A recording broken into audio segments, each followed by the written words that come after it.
Hello மக்களே, நம்ம இப்போ சிக்கன் ஒயிட் கறி அப்படி பண்ணுறதுன்னு தான் பார்க்க போகிறோம். இதை மலாய் சிக்கன் கறின்னு கூட சொல்லலாம்.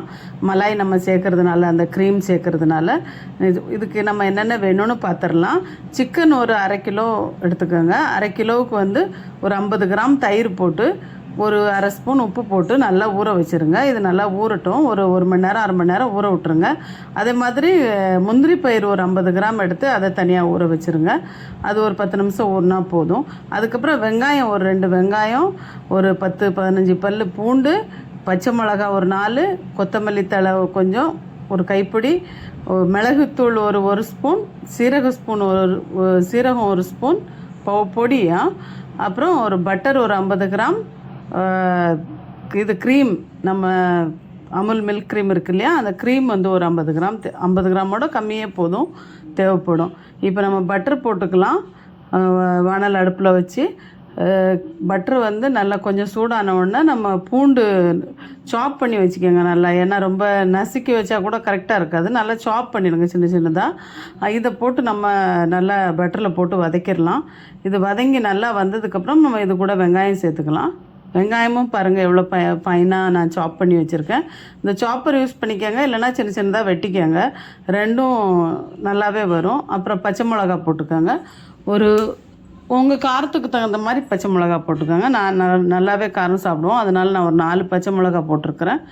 இது நல்லா வதங்கி வரட்டும். எல்லாத்துலேயும் பச்சை வாசனை போகணும்.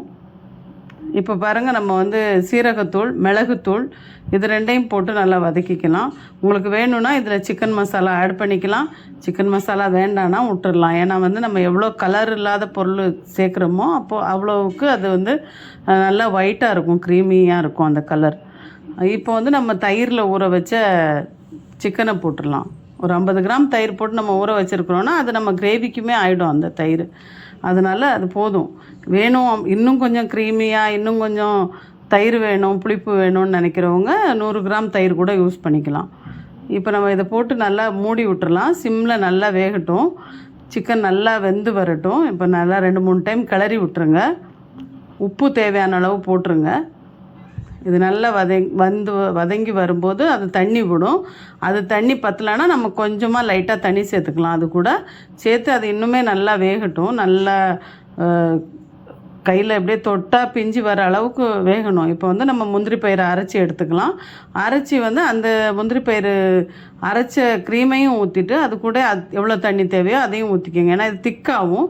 க்ரீம் ஊற்றின உடனே அந்த முந்திரி பயிறு போட்ட உடனே நல்லா திக்காகும். அப்போ உங்கள் சாப்பாட்டுக்கு எவ்வளோ குழம்பு டைப் தேவையோ அந்த அளவுக்கு அதில் தண்ணி சேர்த்துக்கோங்க.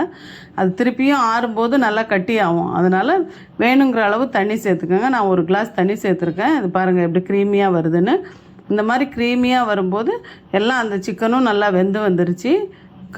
குழம்பும் நல்லா க்ரீமியாக வந்திருக்கு.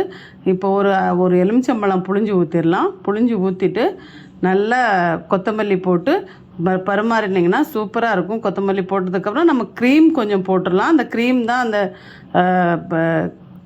மலாய் சிக்கன்னு சொல்கிறது. அந்த மலாய் கொஞ்சம் போட்டுட்டு நம்ம ஸ்டாப் பண்ணிடலாம்.